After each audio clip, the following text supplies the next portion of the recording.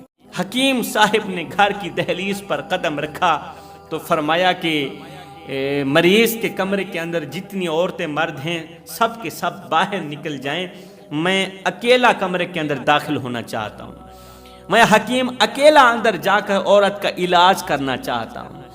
حکیم کا فرمان سنتے ہی سب عزیز و اقارب عورتیں مرد کمرے سے باہر نکل گئے۔ وہ کمرہ جس کمرے کے اندر یہ زندہ لاش پڑی تھی، یہ مریضہ پڑی تھی، سب لوگ کمرے سے باہر نکل گئے۔ اب جیسے ہی حکیم صاحب نے کمرے کے اندر قدم رکھا، جیسے ہی حکیم کی نظر خوبصورت مریضہ عورت کے چہرے پر پڑی، جیسے ہی حکیم اللہ والے کی نظر مریضہ کے چہرے پر پڑی تو ایک دم حکیم کی چیخ نکل گئی، حکیم کی چیخ نکل گئی۔ حکیم کو بھول گئی اپنی دوائیاں، حکیم کو بھول گیا اپنا سایہ سامان، حکیم کو بھول گیا اپنا بیگ۔ حکیم دوڑتا ہوا کمرے سے باہر نکلا، روتا ہوا، چیختا ہوا، الٹے پاؤں کمرے سے باہر نکلا۔ عزیز و اقارب دوڑ کر آئے، حکیم صاحب کیا ہو گیا؟ اگر حکیموں کی بھی چیخیں نکل گئیں تو ہمارے مریض کہاں جائیں گے؟ اگر آپ جیسی شخصیات بھی ڈر گئیں، چیخو پکار کرنے پر مجبور ہو گئیں تو ہمارے مریض کہاں جائیں؟ وہ مریض جو اس وقت زندگی موت کی جنگ لڑ رہے ہیں۔ حکیم صاحب نے کہا میرے بھائیو، میں ڈر کر بھاگ رہا ہوں، چیخو پکار کر رہا ہوں، میں نے اپنی ان آنکھوں سے کچھ دیکھا ہے۔ لوگوں نے کہا حضرت کیا دیکھا ہے؟ حکیم صاحب نے فرمایا اندر جا کر دیکھو تو صحیح، اے مریضہ کے منہ سے اس کا فضلہ نکل رہا ہے۔ جو فضلہ ہے نا اس نے اپنی جگہ چینج کر لی، اس کی گندگی اس کے منہ سے نکل رہی ہے، اس کا فضلہ اس کے منہ سے نکل رہا ہے۔ میرے بھائیو، یہ عورت کسی مرض میں مبتلا نہیں ہے، یہ عورت تو اللہ کے عذاب میں مبتلا ہے۔ یہ عورت کسی مرض میں مبتلا نہیں، اسے کوئی مرض نہیں ہے، یہ تو اللہ کے عذاب میں مبتلا ہے۔ مرض کتنا بھی خطرناک کیوں نہ ہو مگر مریض کے منہ سے فضلہ نہیں نکل سکتا، گندگی نہیں نکل سکتی۔ اگر ایسا ہو رہا ہے تو سمجھو وہ کسی نہ کسی گرفت میں، وہ اللہ کے عذاب میں مبتلا ہے۔ عزیز و اقارب نے کہا حکیم تو کیا کہہ رہا ہے؟ تیرے پاس کیا ثبوت ہے کہ ہماری مریضہ اللہ کے عذاب میں مبتلا ہے؟ حکیم نے کہا یہ پھر مرنے کے بعد دیکھ لینا، مرنے کے بعد اپنی آنکھوں سے دیکھ لینا۔ یہ کہتے ہوئے حکیم صاحب گھر سے باہر نکلے ہی تھے کہ پیچھے مریضہ کی روح پرواز کر گئی۔ مریضہ مر گئی، مر جانے کے بعد کہتے ہیں کہ خون جام ہو جاتا ہے، باڈی کا خون رک جاتا ہے، مرے ہوئے شخص کے جسم کا خون رک جاتا ہے مگر اس کا فضلہ نکلتا ہی رہا، منہ سے گندگی نکلتی رہی، اور یہ گندگی اتنی بدبودار تھی، اتنی بدبودار تھی، لکھنے والے لکھتے ہیں کہ جب اس عورت کا جنازہ اٹھایا گیا تو کندھا دینے والے ہر ایک چھوٹے سے لے کر بڑے شخص کے منہ پر کپڑا تھا، ہر ایک شخص کی ناک پر کپڑا تھا، کوئی بھی اس کی بدبو برداشت نہیں کر رہا تھا۔ جنازے میں جتنے لوگ جا رہے تھے ہر کسی کی ناک پر کپڑا تھا، اور جب اس کی تدفین کرنے لگے تو لوگوں نے اپنی آنکھوں سے دیکھا اور ان کی چیخیں نکل گئی، استغفر اللہ، استغفار کی تسبیح پڑھنے لگے۔ ان لوگوں نے کیا دیکھا کہ قبر کے اندر ایک اژدہا منہ کھولے بیٹھا ہے، اژدہا منہ کھولے بیٹھا ہے۔ عزیز و اقارب نے کہا یہ قبر بند کرو، ہم دوسری جگہ قبر کھودیں گے۔ دوسری جگہ اس عورت کی قبر کھودی گئی، دوسری جگہ گنہگار عورت کی قبر کھودی گئی، دوسری جگہ بھی وہی اژدہا تھا جس نے منہ کھولا ہوا تھا۔ حکیم نے کہا یہ تو دوسری قبر ہے، 100 قبر کھود لو، جس جگہ پر بھی اسے دفنانے لگو گے اسی طرح کا اژدہا منہ کھولے بیٹھا ہوگا، کیونکہ یہ اژدہا اپنی مرضی سے نہیں آیا، یہ تو اللہ کی مرضی سے آیا ہے۔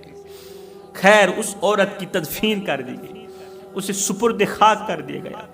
پھر حکیم صاحب نے اس کے شوہر سے پوچھا، مرنے والی عورت کے شوہر سے پوچھا، اے شخص سچی بتانا، حقیقت بتانا کہ تیری بیوی دنیا میں کون سے ایسے گناہ کرتی تھی کہ ان گناہوں کی وجہ سے اللہ تعالیٰ نے اسے دنیا میں ہی دردناک عذاب میں مبتلا کر دیا ہے، ایک عبرتناک عذاب میں مبتلا کر دیا ہے۔ اس کے شوہر نے کہا کہ میری بیوی بہت ہی اچھی تھی، مگر اس کے اندر ایک خامی ایسی تھی، ایک گناہ ایسا کرتی تھی، مجھے پکا یقین ہے اسی ایک گناہ نے اسے عبرت کا نشانہ بنا دیا۔ حکیم نے کہا جلدی بتا کون سا گناہ کرتی تھی جو بڑے شوق سے کرتی تھی؟ اس نے کہا کہ میں بیوی کے اوپر ہزاروں نعمتوں کی بارشیں برساتا تھا، میں اس کی ہر ایک خواہش پوری کرتا تھا، ہر ایک تمنا پوری کرتا تھا، وہ منہ سے نکالتی تھی میں فوراً پوری کر دیتا تھا، لیکن میری بیوی جب 4 عورتوں کے سامنے جاتی تھی تو میرا گلہ کرتی تھی، میری غیبت کیا کرتی تھی، میرے بارے چغلی کیا کرتی تھی۔ میرے نبی کا فرمان ہے، رسول کریم صلی اللہ علیہ وسلم کا فرمان علی شان ہے، جس نے اپنے بھائی کی چغلی کی، غیبت کی، وہ ایسے سمجھے کہ اس نے مردہ بھائی کا گوشت کھایا ہے۔ اب جو بھائی کی چغلی کرے وہ ایسے سمجھے کہ اس نے مردہ بھائی کا گوشت کھایا ہے، اور جو اپنے مجازی خدا کی غیبت کرے، جو عورت اپنے شوہر کا گلہ کرے، جو عورت اپنے شوہر کی چغلی کرے، اس کے بارے میں کیا کہو گی؟ بتاؤ، وہ حرام گوشت نہیں کھاتی ہوگی، وہ مرے ہوئے شوہر کا گوشت نہیں کھاتی ہوگی، وہ مردہ گوشت نہیں کھاتی ہوگی۔ اب جو عورت ہر وقت مردہ گوشت کھاتی ہی رہے، شوہر کا مردہ گوشت کھاتی کھاتی، شوہر کی غیبت چغلی کرتی کرتی مر جائے، اس عورت کے ساتھ ایسا نہ ہو تو کیسا ہو؟ اس عورت کا اس طرح کا انجام نہ ہو تو کس طرح کا ہو؟ جیسی کرنی ویسی برنی، سب کچھ کرنا، شوہر کی غیبت نہ کرنا، شوہر کی چغلی نہ کرنا۔ اگر کرو گی تو یاد رکھنا تیری دنیا بھی برباد ہو جائے گی، تیری آخرت بھی برباد ہو جائے گی۔ پھر اللہ تعالیٰ تجھے اس طرح رسوا کرے گا، اس طرح ذلیل کرے گا کہ تو دنیا میں کسی کو منہ دکھانے کے قابل نہیں رہے گی۔ تیسرا گناہ، بیوی کا کوئی ایسا جملہ جو اپنے شوہر کے گزرے ہوئے گناہ پر شرمندگی دلاتا ہو۔ مطلب شوہر نے کوئی ایسا گناہ کیا تھا، کوئی ایسی خطا کی تھی، غلطی کی تھی، بیوی کے سامنے خطا ہوئی تھی، پھر شوہر نے بیوی کے سامنے اللہ سے توبہ کی، اللہ تعالیٰ نے اس کی توبہ کو قبولیت کا شرف عطا کیا، اللہ تعالیٰ نے شوہر کی توبہ قبول فرما لی۔ اب اللہ نے تو معاف کر دیا مگر بیوی معاف نہیں کر رہی۔ اللہ نے اس کی توبہ قبول کر لی ہے، اللہ نے معاف کر دیا ہے، اللہ کی ذات سے کبھی کوئی تانا نہیں ملے گا، اللہ کی ذات سے کبھی کوئی شرمندگی کا سامنا نہیں کرنا پڑے گا، مگر ایک بیوی ہے جو ابھی بھی وہی گناہ یاد کروا کے شوہر کو شرمندہ کرتی چلی جا رہی ہے۔ جب جب بیوی وہ گناہ شوہر کو یاد دلاتی ہے اور شرمندہ کرتی ہے، اس وقت شوہر کا دل ٹوٹ جاتا ہے، شوہر کا کلیجہ منہ کو آ جاتا ہے، شوہر اللہ سے شکوہ کرنے پر مجبور ہو جاتا ہے، اللہ تو نے تو مجھے معاف کر دیا مگر تیری بندی مجھے کیوں نہیں معاف کر رہی؟ نمبر 3، بیوی کا ایک ایسا جملہ جو شوہر کو معاشرے میں منہ دکھانے کے قابل نہ رکھے، بیوی کا ایک ایسا جملہ جس کی وجہ سے شوہر کسی کو منہ دکھانے کے قابل نہ رہے، کوئی ایسا جملہ جو شوہر کی عزت نفس پر وار کرتا ہو۔ بیوی کی گھٹیا حرکت کی وجہ سے، بیوی کے اس گھٹیا سے جملے کی وجہ سے، اس چھوٹی سی غلطی کی وجہ سے سر اٹھا کے چلنے والا شوہر، گلی محلے میں سر اٹھا کے چلنے والا شوہر، بیوی کا یہ جملہ شوہر کی گردن جھکا کے رکھ دے، شوہر کا سر جھکا کے رکھ دے۔ بیوی محلے میں 4 عورتوں کے سامنے وہ باتیں کرتی ہے جن سے اسلام نے سخت منع کیا ہے، شوہر کی راز کی باتیں جو بیوی اپنے بچوں کو نہیں بتا سکتی، شوہر کی وہ راز کی باتیں جو بیوی اپنی سہیلیوں کو نہیں بتا سکتی، اپنے ماں باپ کو نہیں بتا سکتی، بہن بھائیوں کو نہیں بتا سکتی، وہ محلے کی 4 عورتوں کے سامنے کھڑے ہو کر بیان کرتی ہے اور شوہر کی عزت نفس پر وار کرتی ہے، اور معاشرے میں شوہر کی گردن جھکا کے رکھ دیتی ہے، شوہر کا سر جھکا کے رکھ دیتی ہے۔ نمبر 4، شوہر کے احسانات کی ناشکری کرنا، احسان فراموشی کرنا۔ نمبر 5، شوہر کو اس کی غربت کے تانے دینا، فرمایا سب کچھ کرنا، یہ 5 گناہ کبھی نہ کرنا۔ شوہر کے سامنے یہ 5 جملے کبھی بھی نہ بولنا، اگر بولو گی تو یاد رکھنا تیرے گھر سے برکت اٹھ جائے گی، تیرے گھر میں رحمت کے فرشتے نہیں آئیں گے۔ یہ 5 جملے تیرے گھر کی امیری کو غریبی میں بدل دیں گے، تیرے گھر کے سکون کو، تیرے گھر کی راحت کو، چین و قرار کو بے سکونی میں بدل کے رکھ دیں گے۔ ان 5 گناہوں سے پکی توبہ کر لینا۔